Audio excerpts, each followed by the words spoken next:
बस जोर से बोले, मेरा मन करता है कि उन तमाम चीजों को सोचते हुए कि खुदा को और इज्जत देनी चाहिए। Hallelujah, hallelujah, praise the Lord, hallelujah, hallelujah, we worship you Lord. आज का जो टॉपिक हमने अपने लिए और आपके लिए लिया है वो है मीडिएटर्स, मध्यस्थता।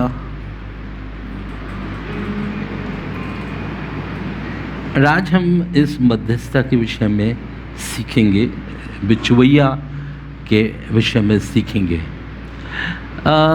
आप लोगों ने बहुत सी बार बिचवैया के पास गए होंगे, बिचवैया से बात की होगी। बिचवैया के बिना लगता है कुछ काम नहीं होता है ना। बिचवैया बहुत इम्पॉर्टेंट होता है। आपको बताएं कि अगर जब शादी करवाने जाते हैं तो पूछते हैं कौन है बिचवैया, कौन है। तो बिचवैया हमारे लिए बहुत महत्वपूर्ण है। लेकिन हम ये इस बात को सोच लेते हैं कि भाई ठीक है, बिचवैया बहुत काम कर सकता है, वो आपकी शादी लगवा भी सकता है और आपकी शादी तोड़वा भी सकता है। आपको कानों कान कोई खबर नहीं पड़ेगी, ये सब बिचवैया घुमा के कर देगा। लेकिन एक बात यह है कि इतना इम्पोर्टेंट व्यक्ति है, उसको हमें डील करना आना चाहिए। हम डील नहीं कर पाते, हम इतने मतलबी हो जाते हैं कि हमारा काम निकल गया, अब कौन बिचवैया। अक्सर ऐसा होता है, अक्सर ऐसा होता है, मेरा काम निकल गया, देखिए मेरी लड़की ब्याह ली गई और अब मुझसे कोई मतलब नहीं। बिचवैया कहाँ गया, हम उसे जानते ही नहीं, हम उसे पहचानते ही नहीं। हम बहुत जल्दी निग्लेक्ट कर देते हैं बिचवैया को। पर जो बिचवैया आज मैं आपको बताना चाहता हूँ, मीडिएटर, वो बिचवैया हमारे व्यक्तिगत जीवन में बहुत महत्व लगता है। मेरे अजीजों, बिचवैया से आप जान सकते हैं कि आप किस फैमिली में, कैसी फैमिली में रिश्ता जोड़ रहे हैं।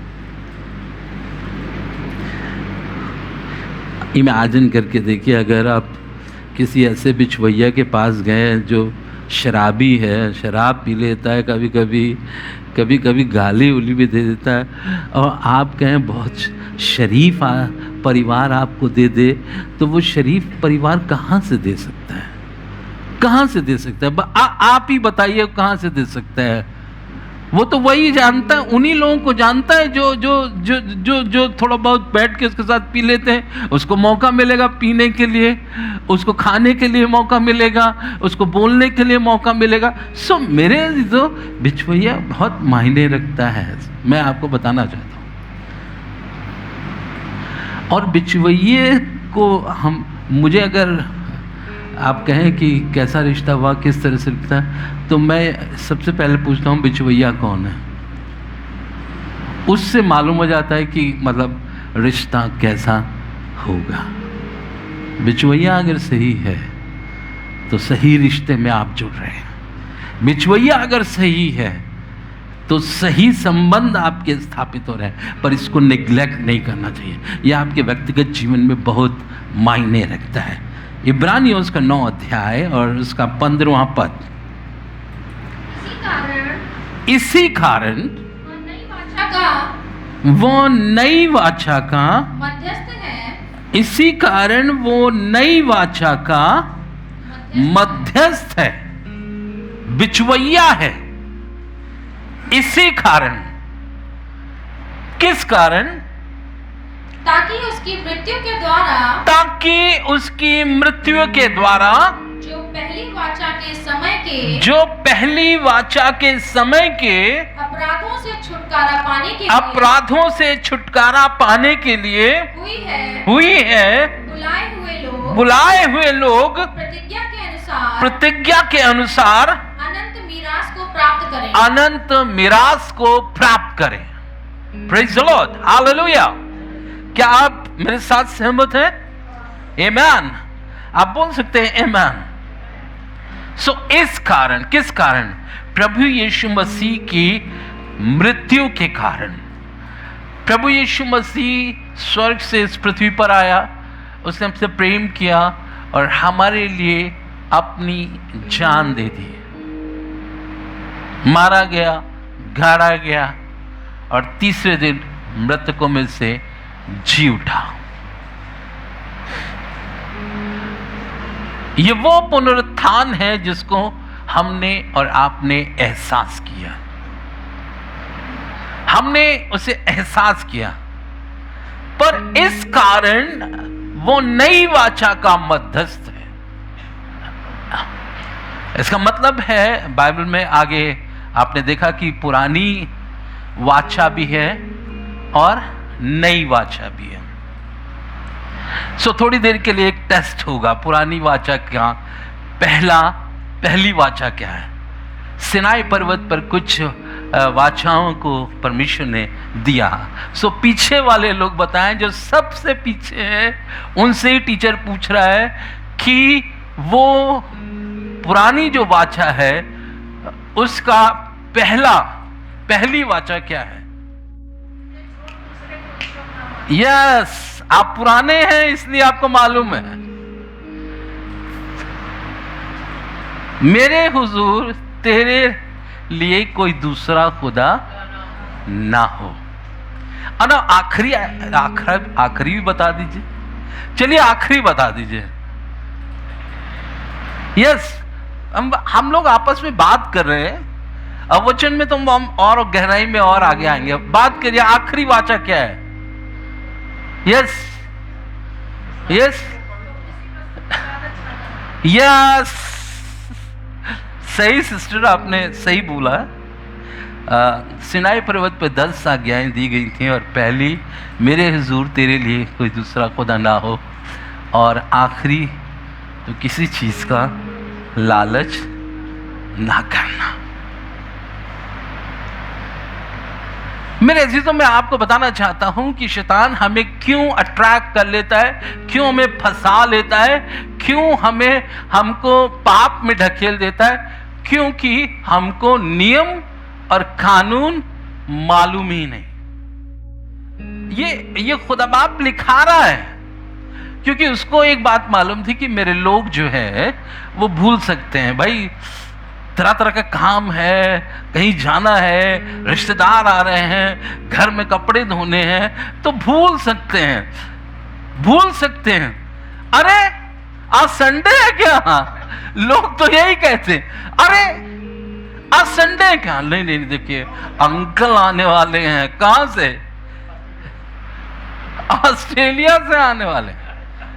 तो फिर उनका इंतजाम करना होगा, उनकी सारी चीजें करना हो, तो याद करके हम याद है ही नहीं अब इस बार। मेरे अजीजों, अच्छा चलिए, ये पुराने लोग थे, पुरानी बात सही बता दी आपने।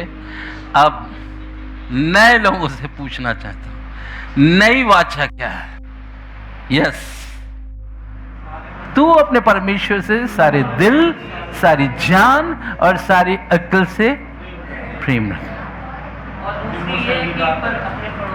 और दूसरी ये है कि अपने पड़ोसी से अपने समान प्रेम रख। तो ये दो जो हैं वो क्या है?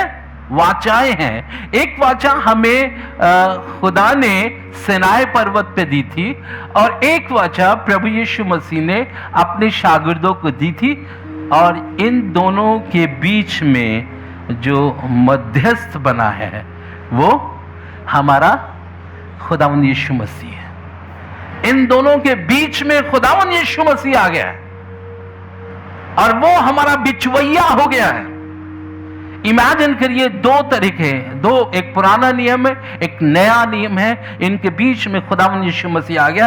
आने की जरूरत क्या पड़ी? क्यों खुदावंद यीशु मसीह बीच में आ गए?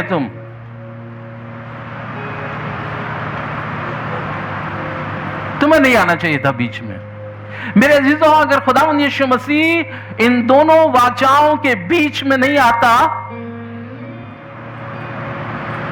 तो हम किसी भी तरह से जीवित नहीं बचते, क्योंकि जो पुरानी वाचा है इसमें उद्धार नाम की कोई चीज नहीं है, इसमें जीवन नाम की कोई चीज नहीं है, इसमें अनुग्रह नाम की कोई चीज नहीं है, इसमें दया नाम की कोई चीज नहीं है।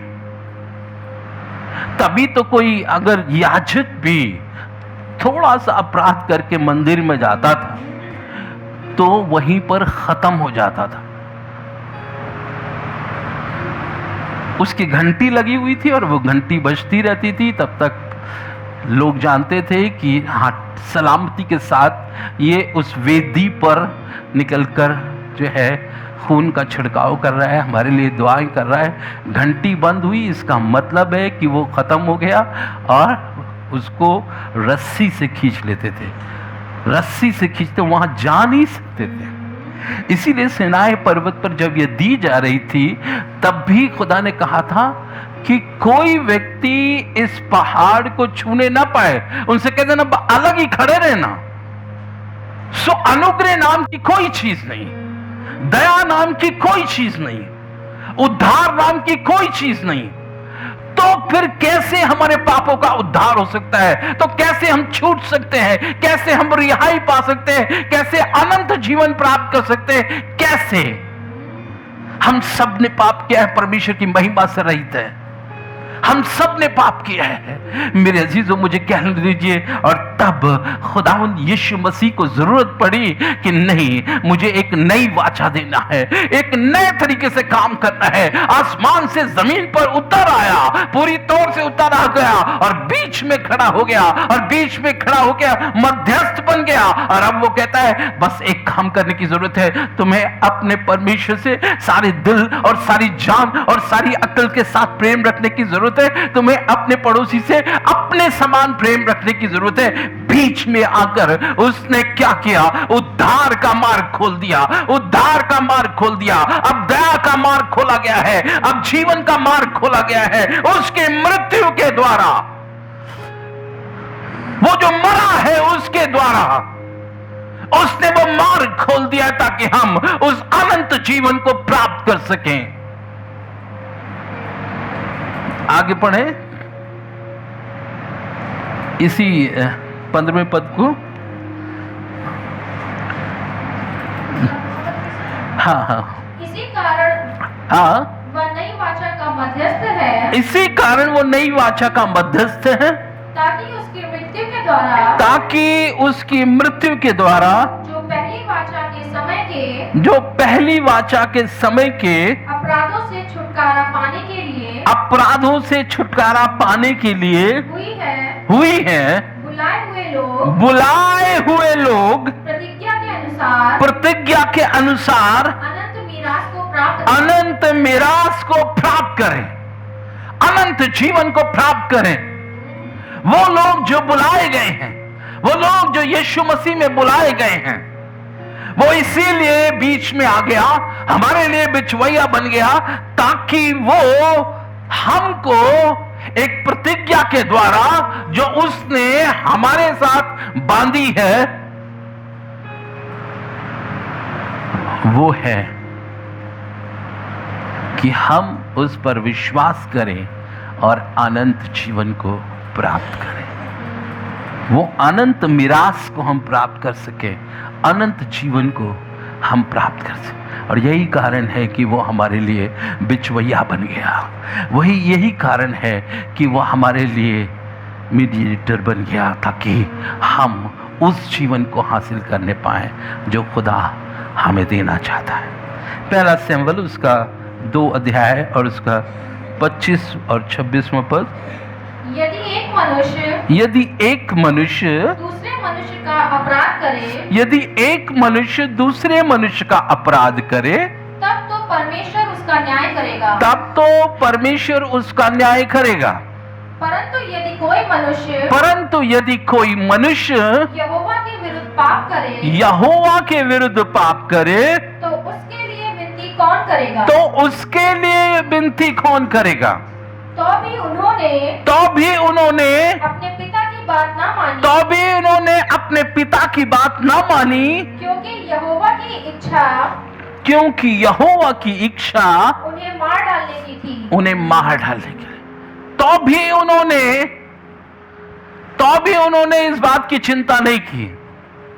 अरे अगर तुम खुदावन के खिलाफ गुनाह करोगे तो कौन तुम्हें बचाएगा? भाई बिचवैया ही आकर तुम्हारे लिए विनती करेगा, बिचवैया ही आकर तुम्हारे गुनाहों को जो है माफ करने के लिए पिता से दरख्वास्त करेगा। मेरे अजीजों, हम पुनरुत्थान की संतान हैं और इन दिनों में पूरे महीने में हम इस बात के लिए सुन रहे हैं कि किस तरह से प्रभु यीशु मसीह का पुनरुत्थान हुआ। और आज प्रभु यीशु मसीह इस पृथ्वी पर नहीं है, पर पिता के दाहिनी ओर हमारे लिए विनती करता है। पर उस समय जब पाप होता था तो कौन विनती करता था? उसी के खिलाफ पाप होता था, उसी के खिलाफ हम अपराध करते थे, और जब हम अपराध करते थे तो हम मारे जाते थे। कोई भी व्यक्ति जंगल में जब खुदावन उन्हें निकाल के लेकर आया, वो व्यक्ति जिन्होंने खुदा के खिलाफ गुनाह किया, आपको मालूम है, बुड़बड़ाए, कुड़कुड़ाए, पत्रवाह किया, जानते किसके खिलाफ? मूसा, जो उनका बिचवैया था। कौन था बिचवैया? तो खुदा था, मूसा था। और मूसा उन सब बातों को जो परमेश्वर की थी उनको बताता था। पर अगर मूसा को ही तुम पत्थर मारने के लिए तैयार हो जाओगे और खुदा के खिलाफ जो है वो बुड़बुड़ाओगे, कुड़कुड़ाओगे, तो बचाएगा कौन? अब रहा कौन कि वो आपके लिए विनती करे? पर मैं आपको बताना चाहता हूं, चूंकि खुदा की मनसा में ये था कि वो लोग जो खुदा के खिलाफ हैं इसी जंगल में ढेर हो जाएं। आपको मालूम है, जब यीशु मसीह अपनी मृत्यु के दौरान जो है वो कई एक मुकदमों में होकर गुजर रहा था, यीशु मसीह जो है उसके ऊपर लोग लांछन लगा रहे थे। यीशु मसीह सब इस बात के लिए जानते थे और कह रहे थे, इसे क्रूस दो, इसे क्रूस दो, इसे क्रूस दो। और आखिर में जब पिलातुस जज ने कहा कि मैं इस पे कोई अपराध नहीं पाता, ये अपराधी नहीं है, तो उसने एक काम किया, उनके सामने एक बात कही। शायद खुदा करवाना चाहता था, इसीलिए उसने उसकी बीवी को दर्शन देकर कहा, और उसने एक चिलमची निकाली और निकलवाई, लेके आए पानी से, उसने हाथ धोए और उसने कहा, देखो मैं इसके खून से अब बरी हूँ, क्योंकि मैं इसमें कोई अपराध नहीं पाता। जानते हैं, पब्लिक बोली, इसका खून मेरे ऊपर होने पाए और हमारी औलादों पर होने पाए। आपको मालूम है, प्रभु यीशु मसीह की मृत्यु के बाद कितना बड़ा नरसंहार हुआ है, कितने यहूदी चैम्बर में मारे गए, कितने यहूदियों को हिटलर ने मार दिया। शायद आप इमेजिन नहीं कर सकते, शायद आप सोच नहीं सकते, क्योंकि वो खुद मांग रहे थे कि इसका खून मेरे और मेरी औलादों के ऊपर हो। खून में वो सामर्थ्य है जो आपको छुड़ा सकता है, खून में वो सामर्थ्य है जो आपके पापों से आपका उद्धार कर सकता है। खून वो सामर्थ्य है मेरे अजीजों। पर इन्होंने मौत खुद मांगी, मौत खुद मांगी मेरे अजीजों, क्योंकि शायद ये खुदा के खिलाफ काम कर रहे थे। बिचवैया को जो है वो इस बात के बिचवैया के खिलाफ थे। यीशु मसीह हमारा बिचवैया, हमें बचाने के लिए आया। अब जब बिचवैया ही खराब है, बिचवैया ही अपराधी है, बिचवैया ही सब कुछ गुनहगार है, तो फिर कौन बचा सकता है? तो फिर कौन बचा सकता है? दाऊद भाई, फिर कौन बचा? ये यीशु मसीह नहीं बचा है जो बिचवैया है, तो कौन बचा सकता है? Praise the Lord, hallelujah. बिचवैया की कदर करने की सोचिए, बिचवैया को स्मरण करने के लिए सोचिए। बिचवैया ही है जो आपकी जान को बचा सकता है, जो आपकी जान को खुदावंद के करीब ले आ सकता है। बिचवैया ही है, हालेलुया। इब्रानियों उसका 7 अध्याय उसके 25वां पद, इसीलिए इसी कारण जो उसके द्वारा, इसीलिए जो कोई उसके द्वारा, किसके द्वारा? यीशु मसीह के द्वारा, उस बिचवैये के द्वारा परमेश्वर के पास आते हैं, वह उनका पूरा उद्धार कर सकता है। नहीं तो हम डायरेक्ट जाएंगे खुदा बाप के पास, हम डायरेक्ट जाएंगे। कभी कभी हम सोचते हैं डायरेक्ट जाने के लिए, बिशप साहब के पास हम डायरेक्ट जाएंगे। भैया जाओ ना बिशप साहब के पास डायरेक्ट जाओ, तो बिचवैया कौन है? इसका मतलब कोई नहीं है बिचवैया आपके लिए। नहीं, हमें बिशप साहब से बात करनी है, तो भैया जाओ भाई। पर बाइबल बताती है कि जो कोई उसके द्वारा, यीशु मसीह के द्वारा उसके पास आता है, वो उनका पूरा उद्धार कर सकता है, क्योंकि वो पुनरुत्थान दिवस में एक ऐसा पुनरुत्थान बन गया जो पिता के दाहिने हाथ हमेशा के लिए जिंदा है। वो आपका पूरा उद्धार कर सकता है, कैसा भी हो, किसी भी तरह का हो, वो पूरा उद्धार कर सकता है, क्योंकि उसने अपने खून को बहा दिया और उसके खून के बहाए जाने से हमारा छुटकारा हुआ है। उसके मार खाने से हम चंगे हुए हैं। अगर यीशु ही हमें चंगाई ना दे तो कौन दे सकता है? यीशु हमें जीवन ना दे तो कौन दे सकता है? कोई नहीं दे सकता। वो हमारे और आपके बीच में मध्यस्थ बनता है। वो खुदा से कहता है, नहीं खुदा बाप, इसको जरूरत है, इसको चंगाई की जरूरत है। नहीं खुदा बाप, इसने जो है तुझ पर विश्वास किया है, इसको दर्द से रिहाई देने की आवश्यकता है। नहीं खुदा बाप, इसने तेरे लिए काम किया है। वो खुदा बाप भी अपने बेटे की बात को जो है वो तवज्जो देता है।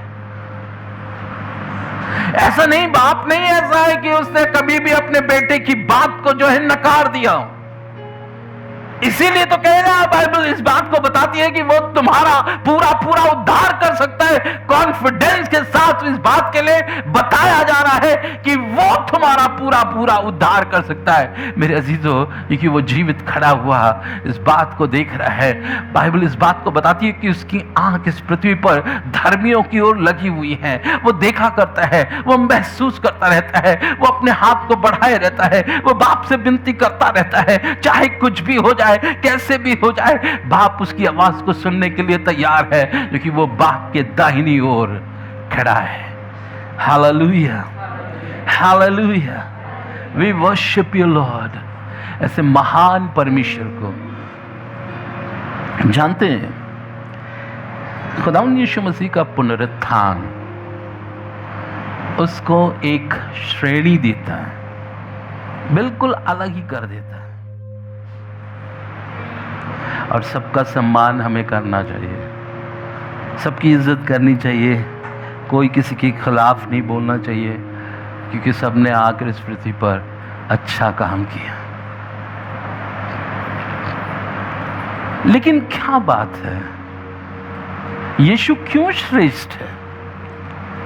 यीशु क्यों अलग है? क्योंकि उसका पुनरुत्थान हुआ है। और ये बात जो है वो किसी में पाई नहीं जाती है। इसने करोड़ों में वो एक ऐसा परमेश्वर है जो श्रेष्ठ है, और इसीलिए बाप ने उसे वो नाम दिया जो सब नामों से आला है। Hallelujah, hallelujah, hallelujah, hallelujah, praise the Lord, hallelujah, we worship you Lord. वो श्रेष्ठ है। उसमें एक और खूबी है, फिलिपियंस का 2 अध्याय और उसका 8वां पद। और मनुष्य के रूप में प्रकट होकर अपने आप को दीन किया, अपने आप को दीन कर दिया। और यहाँ बस बस किसी को श्रेष्ठ बना दीजिए और उससे तब बातें करिए तो वो अपनी श्रेष्ठता का बखान करने पाए। अरे तुम क्या कर पाओगे, हमने जो काम किया है। अरे तुमने क्या किया है, हमने काम किया है। आप देखेंगे थोड़ा सा काम जब मनुष्य करने लगता है तो ढेर सारा बखान उसके पास होता है, ढेर सारी चीजें होती हैं और वो हर बात में अपने आप को श्रेष्ठ बनाना चाहता है, दिखाना चाहता है कि मैं श्रेष्ठ हूं। तुम जान लो मैं श्रेष्ठ हूं, किसी भी हालात में मैं श्रेष्ठ हूं। पैसे में तो श्रेष्ठ हूं, गाड़ी में तो श्रेष्ठ हूं, मकान में तो श्रेष्ठ हूं, एजुकेशन में तो श्रेष्ठ हूं। मैं श्रेष्ठ हूं, तुम जानो मैं श्रेष्ठ हूं। पर मेरे अजीजों, ये दूसरी बात है जो हमारे खुदावंद यीशु मसीह में पाई जाती है, जो मुझको बहुत इंप्रेस करती है मेरे अंदर, कि ऐसा श्रेष्ठ व्यक्ति अपने आप को नम्र बना लेता है, वो दीन बना लेता है। अरे भैया, श्रेष्ठता की बात नहीं कहोगे क्या? उस चीजों का बखान नहीं करोगे? नहीं, मैं दीन बनूंगा, मैं बताऊंगा कि मैं दीन हूं, मैं बताऊंगा मैं नम्र हूं, मैं बताऊंगा मैं तुम्हारे लिए नम्र। क्या वो नम्र और दीन बनने के लायक था क्या? वो बादशाहों का बादशाह है, वो राजाओं का राजा है, वो आसमान और जमीन का मालिक है, इस दुनिया पर कुल इख्तियार उसका है। उस सब चीजों पर इख्तियार रखने वाला व्यक्ति श्रेष्ठ नहीं होगा तो क्या होगा? लेकिन उसकी दूसरी को भी देखिए, वो नम्र है, वो दीन है, वो दीन है। हालेलुया। और दीनता कहां तक, और दीनता कहां तक, अभी मैं आपको दिखाऊंगा। इब्रानियों उसका 2 अध्याय और उसका 14वां पद। इसलिए जबकि लड़के मांस और लहू के भागी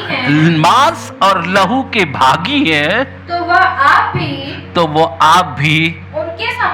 उनके समान उनका सहभागी हो गया। इसलिए लड़के जैसे मांस और लहू के भागी हैं, जैसे हम और आप जो है, हमारे अंदर मांस और लहू है, हम मांस और लहू के भागी हैं, उसी तरह वो आप भी उनके समान उनका सहभागी हो गया। क्या वो था? नहीं था। वो तो बाप की हुजूरी में रहने वाला था, महिमा के तख्त पर बैठने वाला था। वो हमारे लिए आसमान का तख्त छोड़कर जमीन पर उतर आया। क्या करने के लिए? हमारे साथ सहभागिता रखने के लिए, हमारे साथ सहभागिता रखने के लिए वो खून और गोश्त में होकर हमारे बीच में आया। वो कामिल खुदा है, वो कामिल इंसान बन गया ताकि हम उस जिंदगी को हासिल करने पाए, और वो हमारे लिए बन गया। आगे ताकि उस मृत्यु के द्वारा उसे जिसे कौन? शैतान। उसे मृत्यु पर क्या मिला था? शक्ति मिली हुई थी, क्योंकि हमारे पूर्वज आदम ने जो है पाप कर दिया था, और इस कारण मृत्यु का अधिकार अब उसके पास आ गया था, अब शैतान के पास आ गया था। जिसको मृत्यु पर शक्ति मिली थी, अर्थात शैतान को निकम्मा कर दे, किसी का काम का ना रहने पाए। मृत्यु तेरा डंकारा, मृत्यु फतह का तो लुकमा हो गई। मेरी मौत है जो जिंदगी देने वाली है। तुझे बहुत घमंड था ना कि मृत्यु का मैं अधिकारी हूं, तुझे बहुत घमंड था मृत्यु मेरे वश में है, पर वो आप ऐसा हो गया, मानव रूप धारण करके इस दुनिया में आ गया ताकि आपके लिए वो खून बहा सके। वो तो कामिल खुदा था और खुदा के कोई खून नहीं होता, वो रूह है, खुदा रूह है, पर वो हमारे लिए जिस्म में आ गया। वो रूह था, पर मरियम तू गर्भवती होगी और तू एक पुत्र जनेगी जिसका नाम यीशु रखा जाएगा। ये कैसे होगा? पवित्र आत्मा के द्वारा ऐसा होगा। हालेलुया। सो वो रूहानी था पर जिस्मानी हो गया ताकि जिस्म में वो आपके लिए खून बहा सके। मेरे अजीजों, अगर आपके लिए खून ना भी बहता और वो कामिल खुदा ही रहता तो खून के द्वारा छुटकारा होता है ना। खून के द्वारा जिंदगी मिलती है, खून के द्वारा अपराध ढापे जाते हैं, खून के द्वारा बीमारी जाती है, खून के द्वारा फतयाबी होती है, खून के द्वारा मृत्यु का डंक तोड़ा जाता है। खून का द्वारा वो इसीलिए इंसान बन गया और इसीलिए मारा गया। उसने खून का एक एक कतरा बहा दिया ताकि उसको जिसको मृत्यु पर जय मिली थी निकम्मा कर दे, अर्थात शैतान को निकम्मा ठहरा दे। मेरे अजीजों, ऐसा जैसे किसी सांप को देखें जो बहुत ही जहरीला है, जिसको पाता है उसको डंक मार देता है, जिसको पाता है मौत में उड़ा देता है। पर यीशु मसीह आया, सर पर मार दिया। बस सांप के सर को कुचल दीजिए, बाकी आप जिंदा छोड़ दीजिए, कोई बात नहीं, वो आपका कुछ कर नहीं पाएगा। मृत्यु पर उसको जय मिली थी, पर मृत्यु का डंक जो शैतान के मुंह में था, कांटा, वो तोड़ दिया और अब कहा अब जाओ, अब निकल लो, क्योंकि खुदावन के कलाम में लिखा हुआ था वो तेरे सर को कुचलेगा और तू उसकी एड़ी में डसेगा, तू उसकी एड़ी में डसेगा। हालेलुया। निकम्मा कर दिया पूरी तरह से, बेकाम का कर दिया पूरी तरह से। अब तेरा कोई वश नहीं है मृत्यु पर, अब तेरा कोई वश नहीं है मृत्यु पर यह मृत्यु तब भी तो आ रही है, यह मृत्यु तो तब भी तो आ रही है। मेरे अजीजों, मालूम है क्या है? मृत्यु का आना परमेश्वर का ना होना जाहिर करता है। अब जैसे इस लाइट को बंद कर दीजिए आप, तो अपने आप अंधेरा हो जाएगा। अंधेरा आया कहीं से थोड़ी ना है, अंधेरा, लाइट नहीं है, नहीं आ रही है लाइट, इसीलिए अंधेरा हो गया है।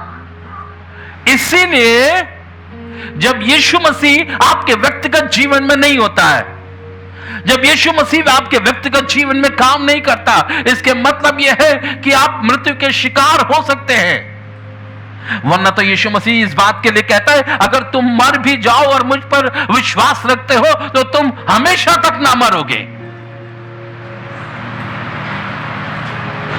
किस बात का? यीशु मसीह के ऊपर विश्वास रखने के लिए। मार्था, तुझे मैं बता रहा हूं, तुझे मैं इस बात के लिए बता रहा हूं कि पुनरुत्थान मैं हूं, मैं तो जीवन हूं, मैं तो जीवन हूं, और जिसके अंदर आता हूं जीवन पाता है। वो जिसके अंदर समा जाता हूं वो जीवता प्राणी हो जाता है। जिसके अंदर फूंक देता हूं अपना श्वास, वो उठकर खड़ा हो जाता है। Hallelujah, hallelujah. Jesus, glorify your name Lord. पहला तीमुथियुस का 2 अध्याय और इसका 5वां और 6वां पद, बस 2 आयत देके खत्म क्योंकि करूंगा। परमेश्वर एक ही है, क्योंकि परमेश्वर एक ही है, और परमेश्वर और मनुष्यों के बीच में, बिल्कुल बिल्कुल जान लीजिए।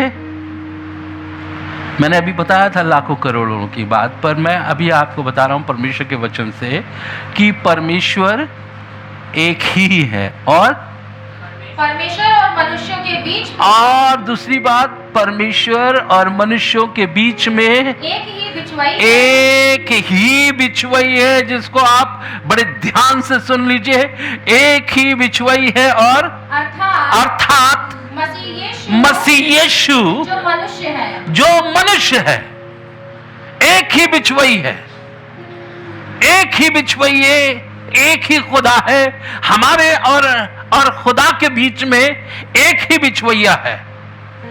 इसलिए वो बहुत इंपॉर्टेंट है हमारी लाइफ के लिए, बदलने के लिए वो बहुत इंपॉर्टेंट है। मेरे अजीजों, अय्यूब की पुस्तक उसका 33 अध्याय और उसका 23वां और 24वां पद पढ़ें। अय्यूब की पुस्तक, यदि उसके लिए कोई बिचवई स्वर्गदूत मिले, यदि उसके लिए, ये अय्यूब कह रहा है, यदि उसके लिए कोई बिचवई या स्वर्गदूत मिले तो 1000 में से एक ही हो, तो 1000 में से एक ही हो जो भावी कहे और जो मनुष्य को बताए कि उसके लिए क्या ठीक है, तो उसके लिए क्या ठीक है, तो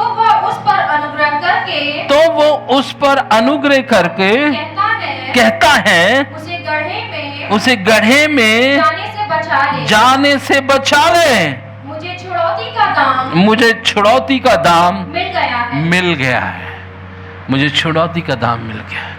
अगर एक बिचवैया हो और मुझे मिल जाए, उसके अंदर भावी कहने की आत्मा हो और वो मुझे जानता हो, वो मुझ पर अनुग्रह करेगा, वो मुझ पर अनुग्रह करेगा और छुड़ौती का दाम देकर हमें बचा लेगा। तकलीफ बहुत है, दर्द बहुत है, सर से पांव तक फोड़े हैं, परिस्थितियां बिल्कुल बदल गई हैं। कौन बचाएगा? अय्यूब तुझे कौन बचाएगा? अय्यूब तुझे कौन बचाएगा? अय्यूब तुझे कौन बचाएगा?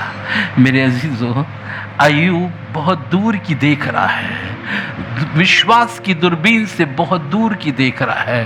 वो देख रहा है एक बिचवैया ही बचा सकता है, मेरे हालात को एक बिचवैया ही पलट सकता है, मेरे हालात को बदलने की शक्ति वो रखता है।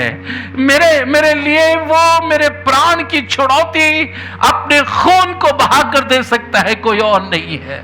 Hallelujah Jesus. वो यीशु है, वो यीशु है, वो यीशु है। वो आपके लिए बहुत महत्वपूर्ण है। और देखिए, अय्यूब का जीवन बदल गया, अय्यूब का जीवन बदल गया। मेरे अजीजों, आपका जीवन बदल सकता है। आप आज़ाद हो सकते हैं, आप आज़ाद हो सकते हैं।